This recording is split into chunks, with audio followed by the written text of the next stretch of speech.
Hi you guys, today I'm going to show you how to make my gluten-free artisan bread.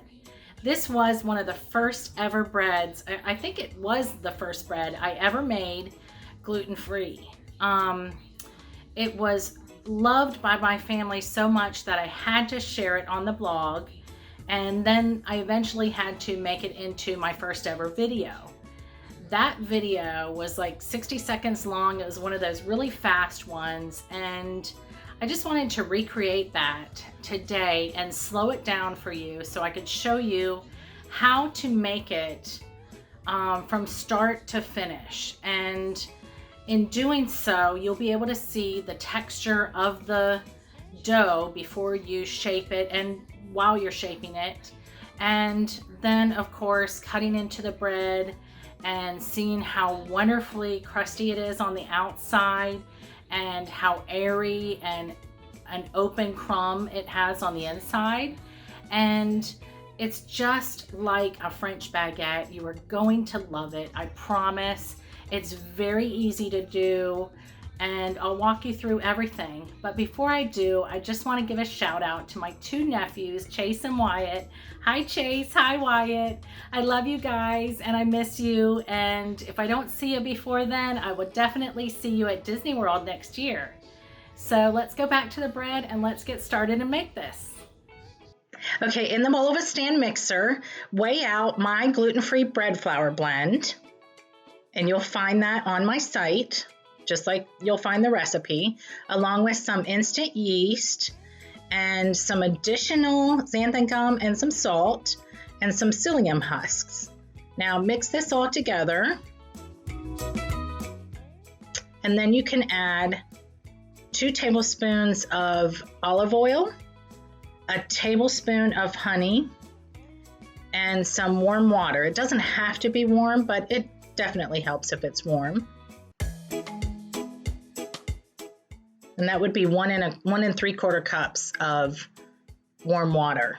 Now, you don't have to use psyllium husk, and I have all the instructions for changing it up. If you are not using the psyllium husk, this is just something I'm adding to a lot of my bread recipes because I find it helps the elasticity of the dough.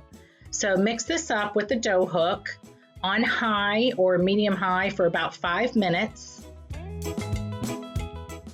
until it's really well combined and it's stretchy and smooth and a really thin, like kind of loose dough.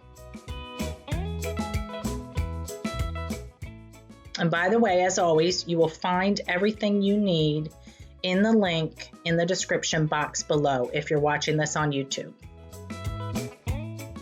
So see how that's nice and stretchy and smooth?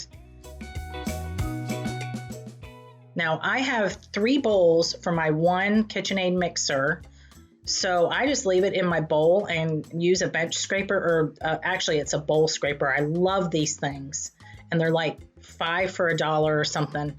I leave it in there, I scrape it into a large mound in the middle, and then I cover the bowl and let it rise for like 1 to 2 hours or until it's doubled in size. You can also transfer it to another bowl, but this is what it looks like when it's well risen. It's kind of jiggly. So cover this and get this into the fridge overnight. And now that it's nice and cold and it's had time to refrigerate for a while, we're going to knead it. It's very easy to work with, especially since I've added the psyllium husk to it. Before I added the psyllium husk, it was a little bit on the sticky side, and now it's really a nice, smooth, supple dough to work with. So just knead this until smooth. We're not trying to develop gluten here. We're just getting it smooth and getting all the air bubbles out. People always ask me, why bother kneading it because you're not developing gluten, because there is no gluten, and that's true, but we do still want it to be a nice, supple, smooth dough. And if you're making a boule, you want to round it out a little more and leave it in that shape. But I'm going to make a French batar style, which is like a very squat, fat baguette, really.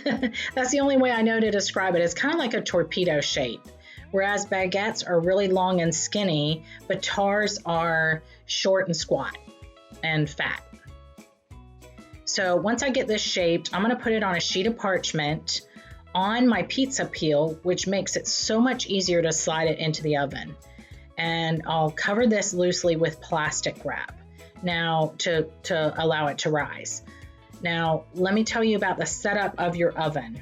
For any kind of lean doughs like this, what you want to do is put either a pizza steel, and I have a great one and I'll link that below, or a pizza stone on the middle rack of your oven with a shallow pan down below on a lower rack, and preheat your oven to 450 degrees Fahrenheit.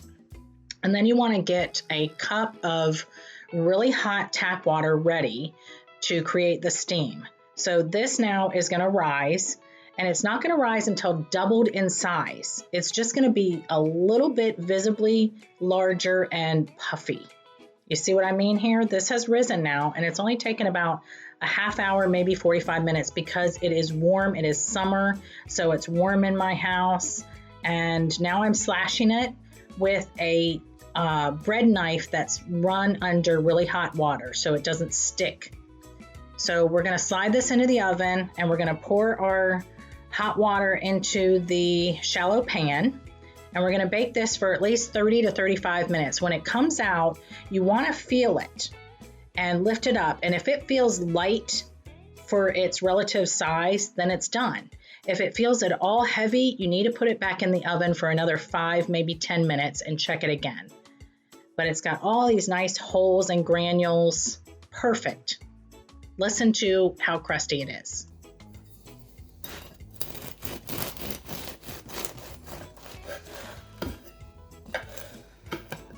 I mean, come on. Have you ever seen a loaf of gluten-free bread like this?